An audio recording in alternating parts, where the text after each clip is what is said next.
Ui, goswai. Otho goskai chor goskai. Pubo kono hundo kono nil chue ginga.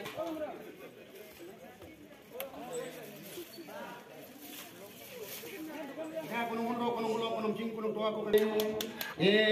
Hundo kono ide tumali.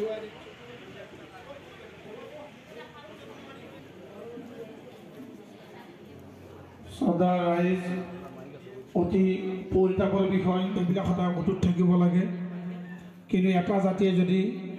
নিজ ধৰ্ম নিজ অলপ হ'লেও গণ্ডগোল হয় আৰু য'ত দুৰ্বল হয় তাতে অন্য ধৰ্মৰ লোকে আহি খন নোহোৱা হ'লে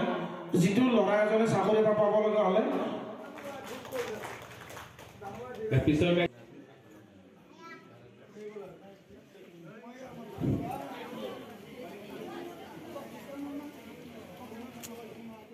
এনে খ্ৰীষ্টান ধৰ্মৰ পৰা এতিয়া কেথলিক আমি আছিলোঁ কেথলিক ধৰ্মৰ পৰা এতিয়া মানে আমি হিন্দু ধৰ্মলৈকে আহিলোঁ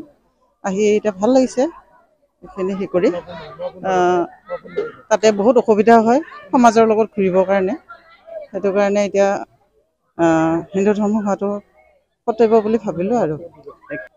মানে বেমাৰ আজাৰ বহুত ৰকম হৈছিলে গাঁৱৰ মানুহবিলাকে আমাৰ মানুহবিলাকে জানেই সেনেকৈ মানে সহায় নকৰে সেইবিলাকে ধৰক সহায় কৰোঁ বুলিকে কয়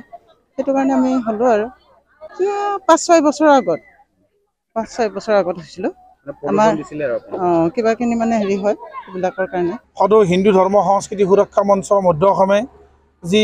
দিনক দিনে বাঢ়ি অহা সমাজত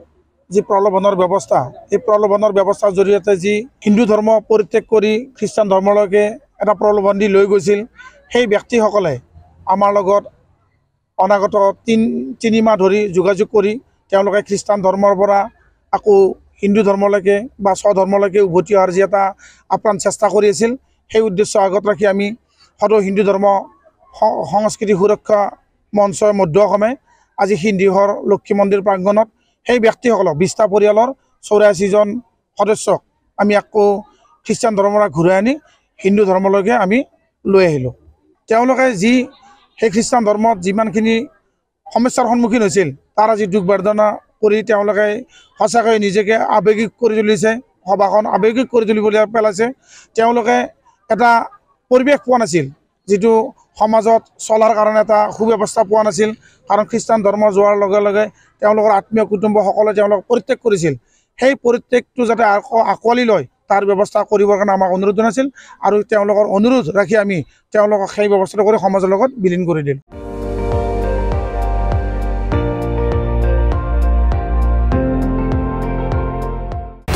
আপুনি চাই আছে ND24 সৰ্বশ্ৰেষ্ঠ নহয় সৰ্বোত্তমৰ দৌৰা